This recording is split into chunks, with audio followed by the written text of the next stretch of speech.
అంబటి రాంబాబు ఈ పేరంటే చాలు రకరకాల ఇష్యాలు మైండ్ లో కలా వచ్చి వెళ్ళిపోతాయి అంతే.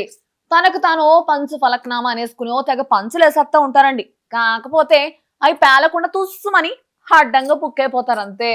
ఇదిగో అమ్మాయి, రాంబాబు మాయ్య మామూలుడు కాదు, సకల కళా వల్లభుడు. ఛాన్స్ రాలేదు గాని. ఇదిగో అమ్మాయి, రాంబాబు మాయ్య మామూలుడు కాదు, సకల కళా వల్లభుడు. ఛాన్స్ రాలేదు గాని. అంటే ఛాన్స్ వచ్చేస్తే సినిమాలకు రైటర్ దగ్గర నుంచి హీరో దాకా అన్ని మీ రాంబాబు మాయ అయ్యేటోళ్ళంటావా? అయినా కొన్ని విషయాలు చూసి చూడనట్టు వదిలేరు అబ్బాయి. అవన్నీ అప్పుడెప్పుడో సంబరాలు రాంబాబు అంటే ఇప్పుడు గుర్తు చేసుకుని ఏదో పని చేయాలని చూసేస్తే అసలు ఈయన లాభం ఉంటుందా? ఆహా, అసలు ఉంటుందా చెప్పు. ఈ క్వశ్చన్ నన్ను అడుగుతున్నావు ఏందమ్మాయి? ఆ రాంబాబు మాయనే అడుగు. నేను అడుగుతుంది కూడా మీ మా ఆయనే.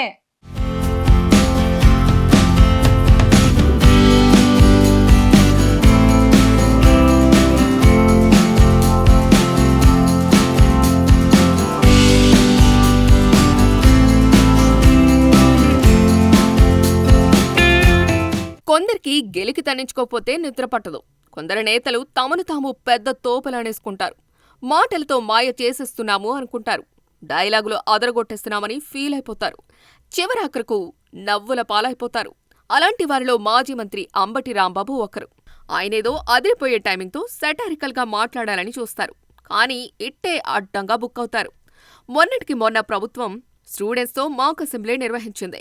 ప్రాథమిక స్థాయిలో పిల్లలకు వ్యవస్థల పట్ల అవగాహన కల్పించడానికి ఈ కార్యక్రమాన్ని ఏర్పాటు చేశారు. అయితే అది అసెంబ్లీలో అనుకుని అంబటి రాంబాబు ఏదేదో మాట్లాడేశారు. అసలు ఏంటా పని అంటూ ప్రశ్నించేశారు.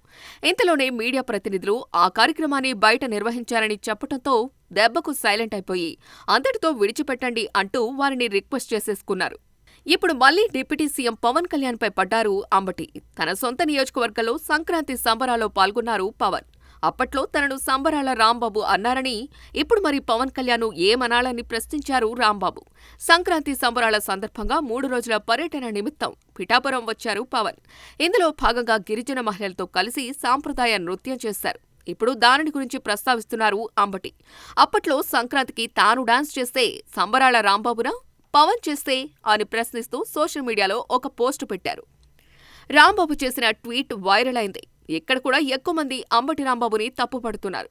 ఆయనతో పోలికేంటి, నెవర్ అంటూ బదులిస్తున్నారు. అసలు పవన్ కళ్యాణ్తో అంబటి రాంబాబుకు పోలికేంటనే వారు ఎక్కువ మంది ఉన్నారు. అంబటి అరగంట ఆడియో వైరల్ అయిందని, అందుకే మహిళలతో అంబటి డాన్స్ చేసిన వీడియోకు సంబరాల రాంబాబు అని పేరు వచ్చిందని సెటైర్లు వేశారు చాలామంది. ఎందుకో అంబటి రాంబాబు అనవసరంగా పవన్ కళ్యాణ్ విషయంలో గెలుకుతున్నారు అంటున్నారు. జగన్ సీఎంగా ఉన్నప్పుడు రహదారులపై సంక్రాంతి సంబరాలు చేశారు. సాంప్రదాయంగా నృత్యాలు చేస్తూ ఉంటే ఏ ఇబ్బంది వచ్చి ఉండేది కాదు. కానీ తనకు నచ్చిన విధంగా అంబటి రాంబాబు డాన్సులు వేశారు. అందుకే అప్పుడు విపరీతంగా ట్రోల్ అయ్యారు. మళ్లీ ఇప్పుడు పవన్ ను గెలికి మరోసారి ఎందుకు ట్రోల్ అవ్వాలని డిసైడ్ అయినట్టున్నారు.